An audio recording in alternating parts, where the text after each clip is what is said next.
Congress party ఢిల్లీలో జంతర్ మంతర్లో ధర్నాలు చేయడం కాదు, రాబోయే కాలంలో శాసనమండలిలో ఏర్పడేటటువంటి ఖాళీలని బీసీ, ఎంబీసీ, డిఎన్టీ కులాలకి అట్లీస్ట్ సునాయాసంగా మీరు మెజార్టీతో ఉన్నారు కాబట్టి శాసన మండలికి నామినేట్ చేసి మీ చిత్తశుద్ధిని నిరూపించుకోవాలి. ఎందుకంటే దేశంలో అత్యున్నతమైనటువంటి కాంగ్రెస్ ప్లీనరీ ఉదయ్పూర్లో ఒక డిక్లరేషన్ చేశారు. అదేంటంటే ప్రతి పార్లమెంటు నియోజకవర్గంలో 2 ఎమ్మెల్యే స్థానాలు కనీసంగా మేము బీసీలకు ఇస్తాము, ఆ రకంగా బీసీలను కూడా రాజకీయ ప్రాతినిధ్యం కల్పిస్తామని చెప్పి దేశ ప్రజలకు హామీ ఇవ్వడం జరిగింది.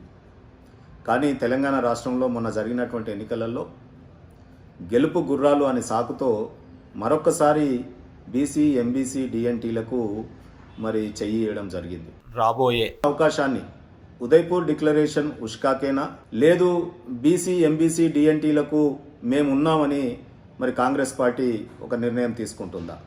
ఈ 2 కూడా మీరు ఎవరిని నామినేట్ చేస్తే వారు అయ్యేటటువంటి అవకాశం ఉంది. దీనికి గెలుపు గుర్రాలో, లేకపోతే పెట్టుబడిదారులో, లేకపోతే వారసత్వంగానో ఎటువంటి ఇన్ఫ్లుయెన్స్ అవసరం లేదు.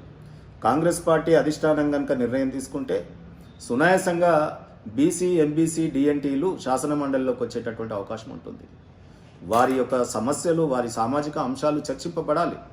75 ఏళ్ల స్వాతంత్రం తర్వాత కూడా ఇంకా ఈ దేశంలో బెగ్గర్ కమ్యూనిటీస్ ఉండటం శోచనీయం.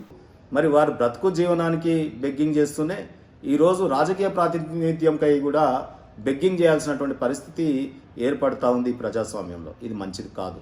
దయచేసి మీకు వచ్చినటువంటి అవకాశాన్ని, మీ హామీని, ప్రజల యొక్క ఆశల్ని వమ్ము చేయకుండా రాబోయే 2 ఎమ్మెల్సీలని బీసీ, ఎంబీసీ, డిఎన్టీ కులాలని మరి మీ పార్టీలో ఉన్నవారైనా సరే, న్యూట్రల్గా ఉన్నటువంటి ఎడ్యుకేటెడ్స్ అయినా సరే వారిని నియమించవలసిందిగా, వారిని నామినేట్ చేయవలసిందిగా నా యొక్క విజ్ఞప్తి.